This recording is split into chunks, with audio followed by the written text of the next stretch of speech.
semua keadaan jiwa kita, hati kita, perasaan-perasaan kita sudah lebih dulu bahkan pernah dirasakan oleh Nabi Muhammad SAW. Kalau Anda pernah gelisah, Nabi dulu pernah gelisah. Kalau Anda bahagia, Nabi juga pernah bahagia. Kalau Anda merasakan kekhawatiran, Nabi dulu pernah khawatir. Dan miniatur kehidupan kita sudah dicontohkan dalam perjalanan kehidupan Nabi Muhammad SAW agar kita bisa belajar mengatasi problematika kehidupan. Allahu Akbar, kalau beliau tidak diutus oleh Allah, kita tidak tahu bagaimana cara menyelesaikan pemetaan kehidupan kita hingga dengan saat ini. Bahkan satu ketika pernah beliau kemudian dalam masa yang telah panjang berdakwah, qadarullah kemudian ada wahyu yang jeda datangnya tidak seperti biasanya. Biasanya datangnya cepat, berganti hari turun wahyu, ganti pekan turun wahyu. Ini beberapa masa wahyu belum turun. Ada hikmah di balik itu. Teman-teman sekalian, tiba-tiba beliau naik ke atas bukit, wahyu belum turun juga. Pulang ke rumah, belum turun juga. Sampai keadaan itu terlihat oleh kalangan kafir Quraisy dan mereka berkata, lihatlah Muhammad sudah gila, dituduh gila. Jadi kalau Anda cuma dituduh dengan hal-hal yang ringan, dituduh soleh, kan? Dituduh kemudian orang yang berubah, dituduh semakin beriman dan sebagainya, barangkali itu lebih baik. Nabi dituduh gila, Anda bayangkan. Itu Muhammad sudah gila, Muhammad sudah ditinggalkan oleh Tuhannya, Muhammad sudah kehilangan pegangannya, Muhammad sudah tidak punya orientasi, orangnya sudah nggak jelas, bolak-balik tidak karuan, naik ke atas bukit seakan-akan orang yang frustasi dan seterusnya. Tapi tahukah Anda apa yang terjadi? Setelah berbagai cacian, makian, tuduhan macam-macam diterima oleh Nabi SAW, lantas tibalah masanya Allah menurunkan satu surah, bahkan disandingkan dengan surah yang lainnya. Bersandinglah dua surah ini secara bersamaan turun, surah ke-93 dan surah ke-94-nya, terkait berkelindan memberikan satu harapan yang sangat panjang. Kata Allah, wadduha wal-laili idza saja ma wadda'aka rabbuka wa ma qala walal akhiratu khairul laka minal ula walasawfa yu'tika rabbuka fatarda alam yajidka yatiman fa'awa wa wajadaka dhallan fahada wa wajadaka 'ailan fa'aghna fa ammal yatima fala taqhar wa ammas sa'ila fala tanhar wa amma bi ni'mati rabbika fahaddits. Ya Muhammad, saya bersumpah dengan waktu duha. Kalau kita baca dengan ilmu balaghahnya, itu bukan sekedar sumpah mengilustrasikan waktu duha. Karena di ilmu balaghah itu nanti ada 3 turunan ilmu. Ada disebut ilmu ma'ani, ilmu mencari kata-kata sehingga ungkapannya sesuai untuk disampaikan. Mana kata-kata yang tepat untuk disampaikan dalam konteks yang ingin dibicarakan. Itu ma'ani namanya. Kemudian setelahnya ada ilmu bayan, bagaimana mengemas kosakata yang bagus ini sehingga bisa disampaikan dengan jelas, orang tidak bingung menerimanya, paham maksudnya. Kemudian setelah itu kadang-kadang jelas kalimatnya, tapi kedengarannya tidak indah. Woi, rapatkan, woi, apa belum paham juga? Rapatkan saf. Memang jelas, tapi nggak ngenakin. Maka bagaimana caranya disampaikan dengan jelas, tapi hati kita terasa nyaman, memuji. Terasanya nyaman diserahkan kepada Allah, tapi ada kebahagiaan, disampaikan tidak terasa tergurui, diperintahkan serasanya diberikan jalan untuk mendapatkan kebaikan.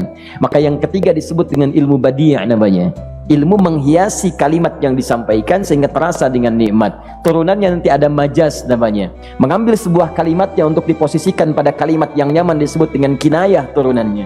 Maka teman-teman, kata Allah wadduha, diterjemahkan demi waktu duha, bukan sekedar waktu duha, karena duha itu ada cahaya yang indah, dirasakannya enak. Antum keluar waktu duha kan enak tuh, berjemur, kata orang Sunda moyan gitu kan, datang, bahkan sampai dianalisis ada vitamin D-nya bisa terasakan ya. Kemudian setelah itu ada kenikmatan, enak suasananya, seakan-akan dunia milik sendiri, yang lain numpang.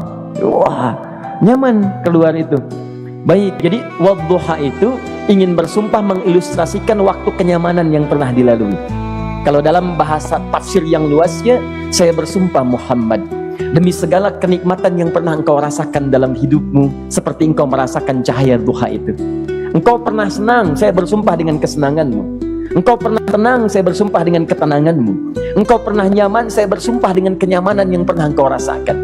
Wal laili idza saja, dan aku pun bersumpah demi gelapnya malam. Demikian terjemahannya. Bukan sekedar gelapnya malam saja, itu sesuatu yang pekat. Ya, ini belakang kelihatan agak gelap nih. Untuk memberikan proyek, kesini aja Pak, saya cuma ngasih contoh ini.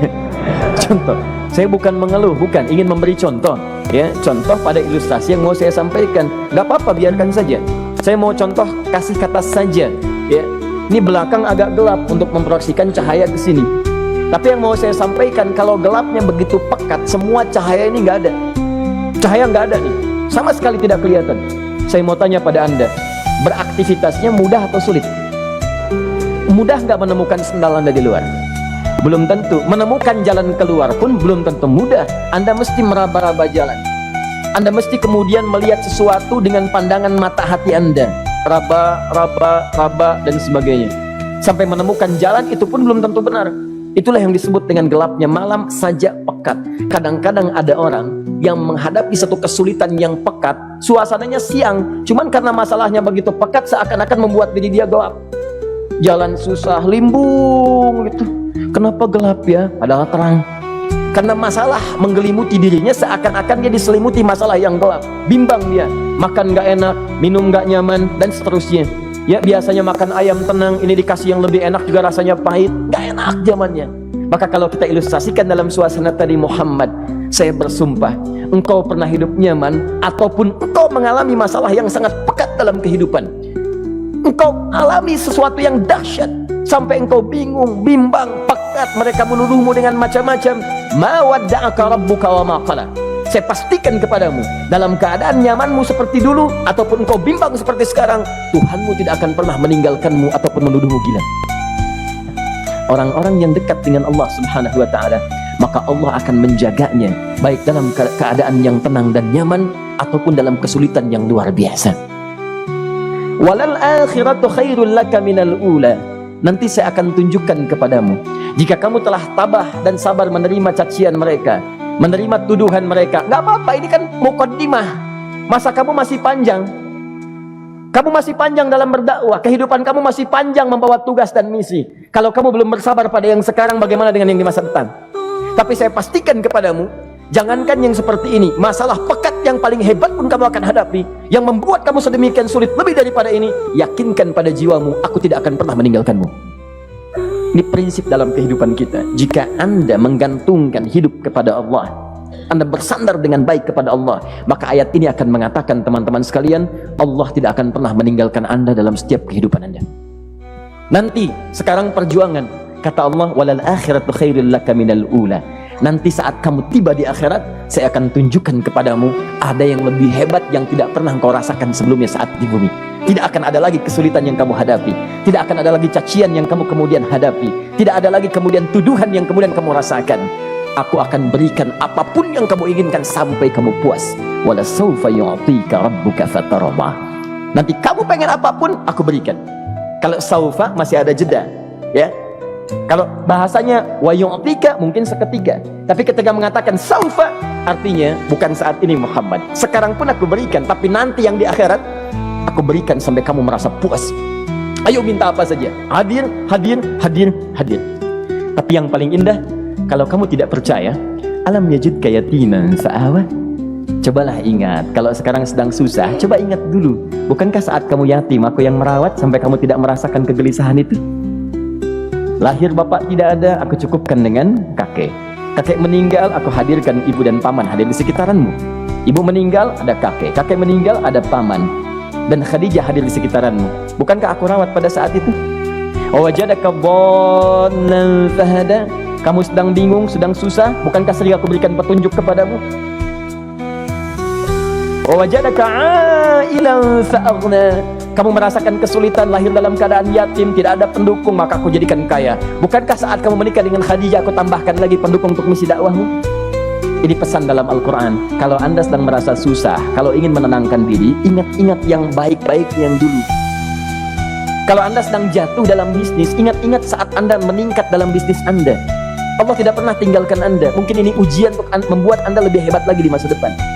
Kalau Anda tidak tahan bantingan yang sekarang, bagaimana Anda bisa mengatasi pelintiran yang akan datang? Karena dalam kehidupan bukan cuma dibanting. Anda mungkin mengalami penyingkiran, penyungkuran, lipatan, guntingan, bantingan, macam-macam.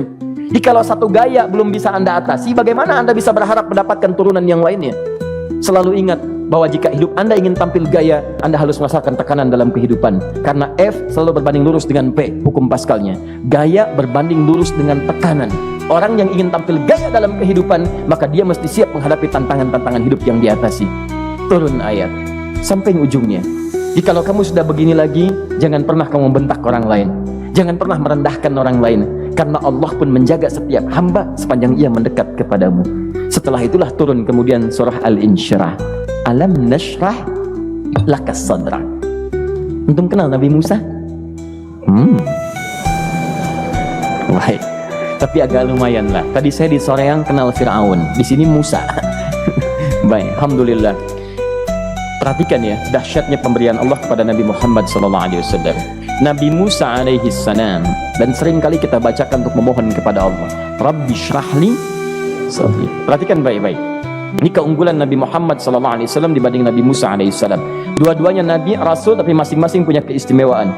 Musa, Nabi, berdakwah, memohon kepada Allah kelapangan hati. Rabbi syrahli sadri. Ya Allah, tolong lapangkan hatiku nih. Kenapa mesti lapang? Karena pasti Musa merasakan nih, saya tahu betul karakter Fir'aun. Belum apa-apa sudah memaki. Kalau orang yang hatinya tidak lapang, tidak akan tahan dengan makian, keluarlah kemudian balasan yang tidak digambarkan sebelumnya. Fir'aun tuh kasar. Kasarnya bukan sekedar kasar, bahkan saking kasarnya bisa berujung pada eksekusi kematian. Saya contohkan tadi di sore yang ini, saya nggak suka dengan rambutnya nih, kata Fir'aun. Bukan nyuruh nyukur mas, tolong pisahkan kepala dari badannya. Gitu gayanya tuh Fir'aun. Ya, bukan nggak ngenakin, susah dengan Fir'aun itu. Jadi kalau belum apa-apa datang Musa ke situ, hatinya tidak seluas samudra, hatinya tidak lapang, cuman seluas gelas, tidak akan sabar menerima cacian Fir'aun. Begitu datang dicaci, dasar anak gak tahu diri, gak tahu malu, sudah saya rawat begini. Ya Allah, saya bosan dengarnya, matiin aja sekarang.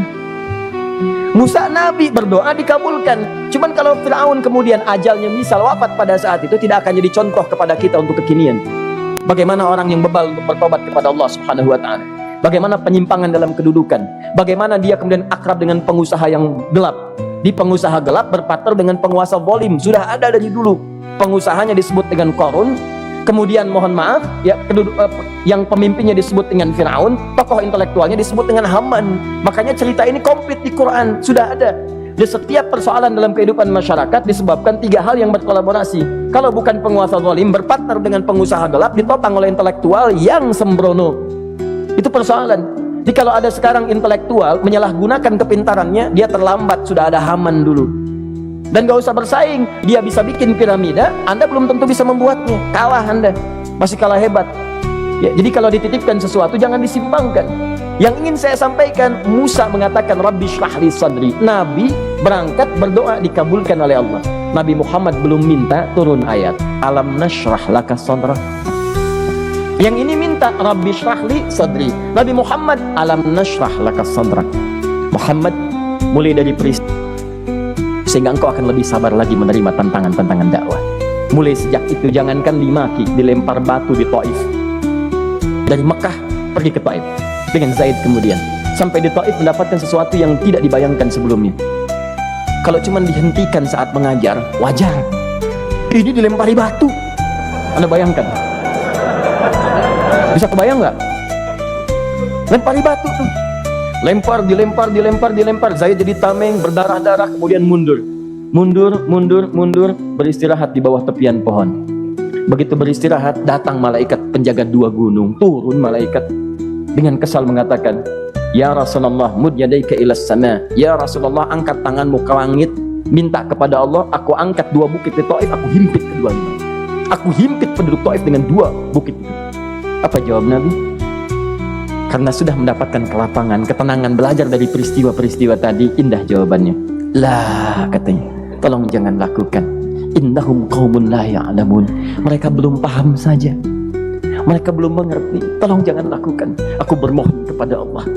Boleh jadi nanti di masa depan akan ada hamba-hamba terbaik yang lahir dari bumi Taif ini. Kemudian beliau berkata, Rabbi, ila man takilluni? A'ila qaribin yu'limuni? Am ila ba'idin yu'dini? Fa'ana radin ma lam taghdab ilayya. Ya Allah, Kemana lagi engkau akan utus aku untuk berdakwah setelah peristiwa ini? Apakah tempatnya lebih dekat aku jangkau sekarang, tapi di situ aku akan disakiti lagi? Ataukah jaraknya masih jauh, tapi di tempat itu aku akan dizalimi lagi? Aku ridha ya Allah dengan itu semua, asalkan engkau tidak marah kepadaku. Asalkan engkau tidak marah kepadaku. La haula wala quwata illa billahil aliyil azim. Begitu kelapangan itu muncul, ridha dengan ketetapan dan siap, tabah, kuat, hadir dalam jiwanya. Tiba-tiba turun undangan, tunaikan Isra dan Mi'raj. Diangkat statusnya, naik mendekat kepada Allah Subhanahu wa taala. Dihilangkan bebannya, wa wada'na anka wizrak alladzi anqadha dhahrak. Itu hikmah, teman-teman. Barangkali kalau antum saat ini datang ke masjid ini untuk kajian, sedang bawa beban, ada kesulitan, penuh dengan macam-macam, barangkali dibacakan surat Ad-Duha tadi untuk memberikan harapan kepada Anda. Ini bukan PHP, karena ini bukan masalah urusan manusia. Ini adalah janji yang tidak akan pernah diingkari. Innallaha la yukhliful mi'ad. Kata Allah, Anda punya masalah, ingat suasana tenang pada masa lalu. Bukankah saya memberikan ketenangan kepadamu? Mendekat kepada saya, Anda bersabar, yakinkan bahwa ujian yang saya berikan saat ini sesungguhnya untuk membuat kamu lebih hebat di masa depan. Karena orang hebat tidak akan pernah sepi dari ujian untuk membuat dia lebih kuat menghadapi tantangan dalam kehidupan.